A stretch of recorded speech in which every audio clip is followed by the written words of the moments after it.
Assalamualaikum dear students. The mercury or alcohol present in thermometer expands and contracts and indicate different readings of heat. Dear student, thermometer के अंदर alcohol या mercury मौजूद होती है और जब इसको ये ज़्यादा टेम्परेचर में होते हैं तो ये मरकरी या अल्कोहल जो होती है ये एक्सपेंड होना शुरू हो जाती है, और अगर ये कम टेम्परेचर में होते हैं तो ये क्या करते हैं, ये सिकुड़ना शुरू कर देते हैं, कॉन्ट्रैक्ट होना शुरू कर देते हैं। और यही चीज़ें जो होती हैं ये दर्जा हरारत की निशानदही करती हैं। Two scales are use to measure these degrees.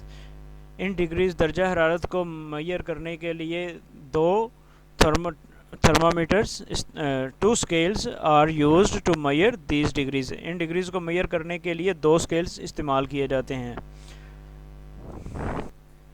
Celsius scale, Fahrenheit scale. Thermometer has three main levels. Thermometer के मेन बुनियादी तीन लेवल होते हैं। Boiling point is the temperature at which water starts boiling. Boiling point होता है, boiling point वो होता है जहाँ पर वाटर जो है वो उबलना शुरू कर देता है। इसके बाद है freezing point is the temperature where water starts turning into ice. ये वो पॉइंट, फ्रीजिंग पॉइंट वो पॉइंट होता है जब पानी जो होता है वो बर्फ़ बनना शुरू कर देता है, आइस बनना शुरू कर देता है, यानी जमना शुरू कर देता है। Absolute zero is the minimum possible temperature of any matter. Exact zero जो होता है ये किसी भी मैटर का असल कम से कम जो दर्जा हरारत होता है वो होता है, यानी ज़ीरो किसी भी मैटर का, मादे का कम से कम मुमकिन दर्जा हरारत होता है। It is impossible to have temperature below absolute zero, यानी इस दर्जा हरारत से कम दर्जा हरारत मुमकिन नहीं है, यानी इससे कम दर्जा हरारत नहीं हो सकता। एब्सोल्यूट ज़ीरो के बाद जो दर्जा हरारत है वो मज़ीद कम नहीं हो सकता। Heating of earth and the atmosphere. Surface of earth is not uniform. ज़मीन की जो सतह है ये एक जैसी नहीं है। Somewhere there is water and somewhere there is dry land. कुछ जगह है जहाँ पर पानी है और कुछ जो जगह है वहाँ पर खुश्क ज़मीन है। The dry places become hot and cold more rapidly than the wet places. Dry places जो होती हैं ये जल्द ही गर्म और सर्द हो जाती हैं as compare to wet places, यानी कि वेट प्लेसेस की निस्बत जो ड्राई प्लेसेस होती हैं ये जल्द गर्म या सर्द हो जाती हैं, मतलब ठंडी या गर्म हो जाती हैं। So the continents become hot during summer.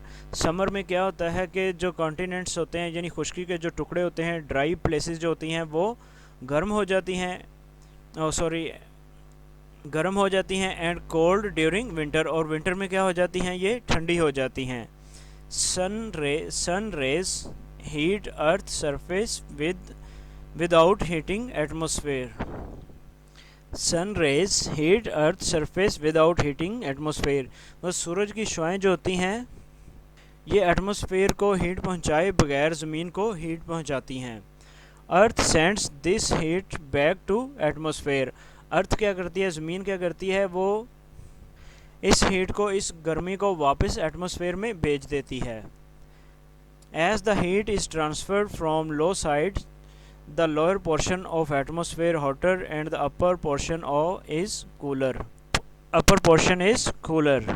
और जैसा कि ये जो हीट होती है ये लोअर साइड से अपर साइड को भेजी जाती है, तो इसका रिज़ल्ट ये निकलता है कि लोअर साइड जो होती है वो ज़्यादा हीट अप हो जाती है एटमॉस्फेयर की, और अपर साइड जो होती है एटमॉस्फेयर की और अपर साइड जो होती है वो कम गर्म होती है।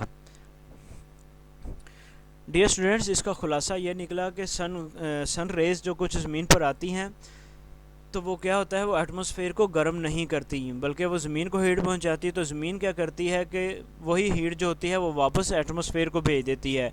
तो जिसमें क्या होता है कि ज़मीन का नीचे वाला जो हिस्सा है, एटमॉस्फेयर का जो नीचे वाला हिस्सा है वो ज़्यादा गर्म होता है और एटमॉस्फेयर का जो ऊपर वाला हिस्सा है वो कम गर्म होता है।